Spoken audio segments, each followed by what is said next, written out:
अध्याय 26। जब यीशु ये सब बातें कह चुका तो अपने चेलों से कहने लगा, तुम जानते हो कि 2 दिन के बाद फसह का पर्व है और मनुष्य का पुत्र क्रूस पर चढ़ाए जाने के लिए पकड़वाया जाएगा। तब प्रधान याजक और प्रजा के पुरनिये काइफा नामक महायाजक के आंगन में इकट्ठा हुए और आपस में विचार करने लगे कि यीशु को छल से पकड़कर मार डालें। परंतु वे कहते थे, पर्व के समय नहीं, कहीं ऐसा ना हो कि लोगों में बलवा मच जाए। जब यीशु बैतनिय्याह में शमौन कोढ़ी के घर में था तो एक स्त्री संगे मरमर के पात्र में बहुमूल्य इत्र लेकर उसके पास आई और जब वो भोजन करने बैठा था तो उसके सिर पर उंडेल दिया। ये देखकर उसके चेले रिसियाए और कहने लगे, इसका क्यों सत्यानाश किया गया? इसे तो अच्छे दाम पर बेचकर कंगालों को बांटा जा सकता था। ये जानकर यीशु ने उनसे कहा, स्त्री को क्यों सताते हो? उसने मेरे साथ भलाई की है। कंगाल तो तुम्हारे साथ सदा रहते हैं, परंतु मैं तुम्हारे साथ सदैव ना रहूंगा। उसने मेरी देह पर जो ये इत्र उंडेला है वो मेरे गाड़े जाने के लिए किया है। मैं तुमसे सच कहता हूं कि सारे जगत में जहां कहीं ये सुसमाचार प्रचार किया जाएगा वहां उसके इस काम का वर्णन भी उसके स्मरण में किया जाएगा। तब यहूदा इस्करियोती ने, जो 12 चेलों में से एक था, प्रधान याजकों के पास जाकर कहा, यदि मैं उसे तुम्हारे हाथ पकड़वा दूं तो मुझे क्या दोगे? उन्होंने उसे 30 चांदी के सिक्के तौल कर दे दिए और वो उसी समय से उसे पकड़वाने का अवसर ढूंढने लगा। अख़मीरी रोटी के पर्व के पहले दिन चेले यीशु के पास आकर पूछने लगे, तू कहां चाहता है कि हम तेरे लिए फसह खाने की तैयारी करें? उसने कहा, नगर में अमुक व्यक्ति के पास जाकर उससे कहो, गुरु कहता है कि मेरा समय निकट है, मैं अपने चेलों के साथ तेरे यहां पर्व मनाऊंगा। अतः चेलों ने यीशु की आज्ञा मानी और फसह तैयार किया। जब सांझ हुई तो वो 12 के साथ भोजन करने के लिए बैठा।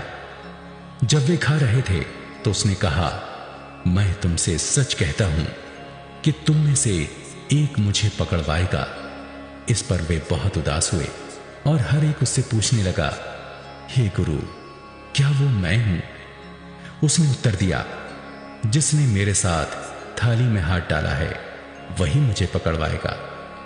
मनुष्य का पुत्र तो जैसा उसके विषय में लिखा है जाता ही है, परंतु उस मनुष्य के लिए शोक है जिसके द्वारा मनुष्य का पुत्र पकड़वाया जाता है।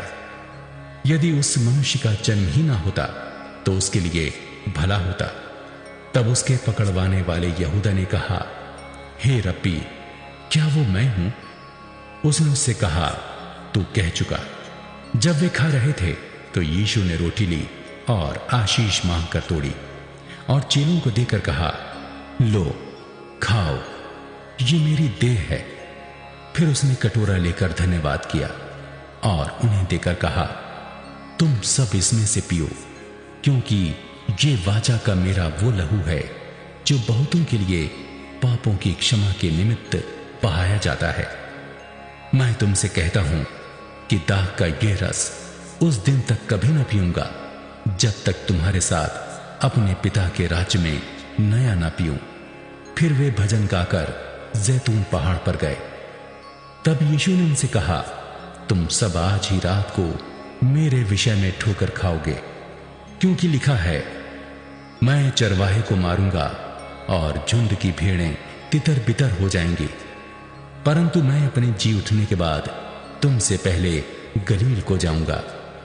इस पर पतरस ने उससे कहा, यदि सब तेरे विषय में ठोकर खाएं तो खाएं, परंतु मैं कभी भी ठोकर ना खाऊंगा।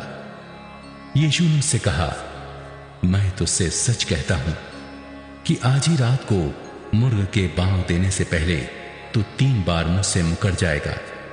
पतरस ने उससे कहा, यदि मुझे तेरे साथ मरना भी पड़े तो भी मैं तुझसे कभी न मुकरूंगा। और ऐसा ही सब चेलों ने भी कहा। तब यीशु अपने चेलों के साथ गतसमनी नामक एक स्थान पर आया और अपने चेलों से कहने लगा, यहीं पर बैठे रहना जब तक मैं वहां जाकर प्रार्थना करूं। वो पतरस और जबदी के दोनों पुत्रों को साथ ले गया और उदास और व्याकुल होने लगा। तब उसने उनसे कहा, मेरा जी बहुत उदास है, यहां तक कि मेरा प्राण निकला जा रहा है। तुम यहीं ठहरो और मेरे साथ जागते रहो। फिर वो थोड़ा और आगे बढ़कर मुंह के बल गिरा और ये प्रार्थना की, हे मेरे पिता, यदि हो सके तो ये कटोरा मुझसे टल जाए, तो अभी जैसा मैं चाहता हूं वैसा नहीं, परंतु जैसा तू चाहता है वैसा ही हो। फिर उसने चेलों के पास आकर उन्हें सोते पाया और पतरस से कहा, क्या तुम मेरे साथ एक घड़ी भी ना जाग सके? जागते रहो और प्रार्थना करते रहो कि तुम परीक्षा में ना पड़ो। आत्मा तो तैयार है परंतु शरीर दुर्बल है। फिर उसने दूसरी बार जाकर यह प्रार्थना की, हे मेरे पिता, यदि ये मेरे पिए बिना नहीं हट सकता तो तेरी इच्छा पूरी हो। तब उसने आकर उन्हें फिर सोते पाया, क्योंकि उनकी आंखें नींद से भरी थीं। उन्हें छोड़कर वो फिर चला गया और उन्हीं शब्दों में फिर तीसरी बार प्रार्थना की। तब उसने चेलों के पास आकर उनसे कहा, अब सोते रहो और विश्राम करो। देखो घड़ी आ पहुंची है और मनुष्य का पुत्र पापियों के हाथ पकड़वाया जाता है। उठो चलें, देखो मेरा पकड़वाने वाला निकट आ पहुंचा है। वो ये कह ही रहा था कि यहूदा, जो 12 में से एक था, आया और उसके साथ प्रधान याजकों और लोगों के पुरनियों की ओर से बड़ी भीड़ तलवारें और लाठियां लिए हुए आई। उसके पकड़वाने वाले ने उन्हें यह संकेत दिया था, जिसको मैं चूम लूं वही है, उसे पकड़ लेना। और तुरंत यीशु के पास आकर कहा, हे रब्बी, नमस्कार, और उसको बहुत चूमा। यीशु ने उससे कहा, हे मित्र, जिस काम के लिए तू आया है उसे कर ले। तब उन्होंने पास आकर यीशु पर हाथ डाले और उसे पकड़ लिया। यीशु के साथियों में से एक ने हाथ बढ़ाकर अपनी तलवार खींच ली और महायाजक के दास पर चलाकर उसका कान उड़ा दिया। तब यीशु ने उससे कहा, अपनी तलवार म्यान में रख ले, क्योंकि जो तलवार चलाते हैं वे सब तलवार से नष्ट किए जाएंगे। क्या तू नहीं जानता कि मैं अपने पिता से विनती कर सकता हूं और वो स्वर्गदूतों की 12 पलटन से अधिक मेरे पास अभी उपस्थित कर देगा? परंतु पवित्र शास्त्र की वे बातें कि ऐसा ही होना अवश्य है कैसे पूरी होंगी? उस समय यीशु ने भीड़ से कहा, क्या तुम तलवारें और लाठियां लेकर मुझे डाकू के समान पकड़ने के लिए निकले हो?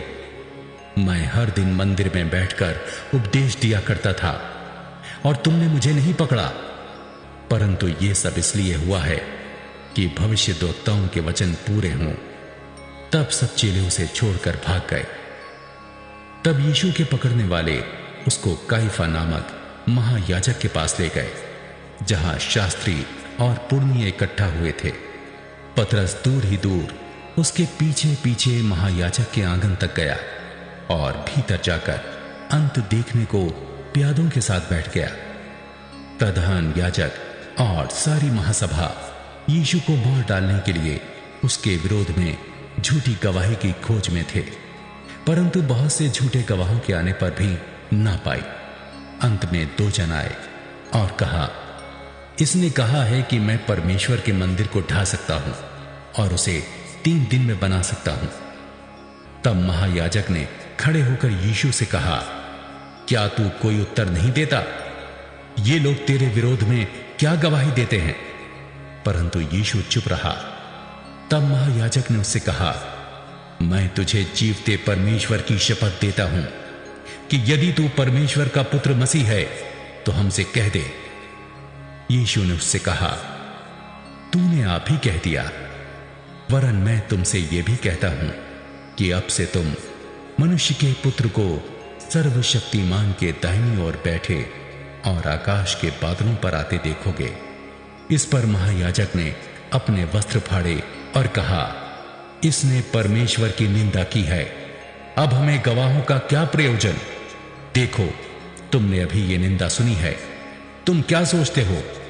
उन्होंने उत्तर दिया, ये वध होने के योग्य है। तब उन्होंने उसके मुंह पर थूका और उसे घूंसे मारे।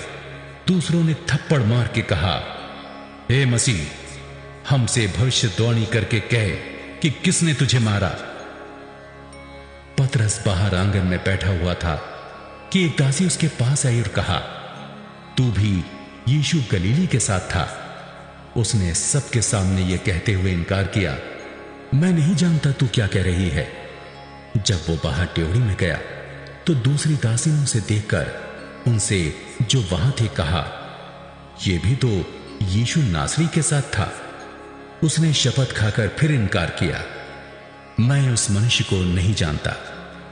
थोड़ी देर बाद लोगों ने जो वहां खड़े थे पतरस के पास आकर उससे कहा, सचमुच तू भी उनमें से एक है, क्योंकि तेरी बोली तेरा भेद खोल देती है। तब वो धिक्कारने और शपथ खाने लगा, मैं उस मनुष्य को नहीं जानता, और तुरंत मुर्ग ने बांध दी।